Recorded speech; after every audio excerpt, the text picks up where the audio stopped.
বিমান বাংলাদেশ এয়ারলাইন্সের ঢাকা কাঠমান্ডু ফ্লাইটে বোমা রয়েছে বলে অচেনা নাম্বার থেকে ফোন কলে জানানো হয়। বোমা থাকার আশঙ্কায় BG373 ফ্লাইটটিতে 3 ঘন্টা চলে নিবিড় তল্লাশি, তবে বিমানে কোনো বোমা পাওয়া যায়নি। এই ঘটনায় এখন পর্যন্ত 3 জনকে গ্রেফতার করেছে র্যাব জানায় এই ঘটনার সঙ্গে পারিবারিক বিষয় জড়িত। ছেলে যেন পরক্রিয়া প্রেমিকাকে নিয়ে কাঠমান্ডুতে না যেতে পারেন এজন্য মা ফোন দিয়ে জানান বিমানে বোমা আছে। শনিবার কারওয়ান বাজারে আয়োজিত সংবাদ সম্মেলনে এসব তথ্য জানান র্যাবের মহাপরিচালক অতিরিক্ত আইজিপি AKM শহীদুর রহমান।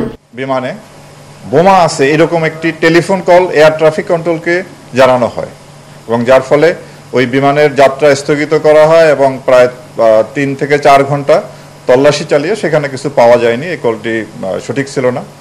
তো এই ঘটনা আমাদের যে জাতীয় এয়ারলাইন্সের এবং ওভারঅল বাংলাদেশের ভাবমূর্তি দেশে এবং আন্তর্জাতিক অঙ্গনে মারাত্মক ক্ষুণ্ণ হয়। পরে বিমানটি তল্লাশি করে বোমা পাওয়া যায়নি। এক ব্যক্তি তার পরকীয়া প্রেমিকাকে নিয়ে ওই ফ্লাইটে করে কাঠমান্ডু যাচ্ছিলেন। বিষয়টি তার স্ত্রী ও মা জানতে পারেন। পরে ওই ব্যক্তির এক বন্ধুর থেকে তথ্য নিয়ে ওই মা এয়ার ট্রাফিক কন্ট্রোলে ফোন দিয়ে বিমানে বোমা আছে এমন ভুয়া সংবাদ দেন, যাতে করে ছেলেকে তার পরকীয়া প্রেমিকাকে নিয়ে কাঠমান্ডু যাওয়া থেকে আটকাতে পারেন।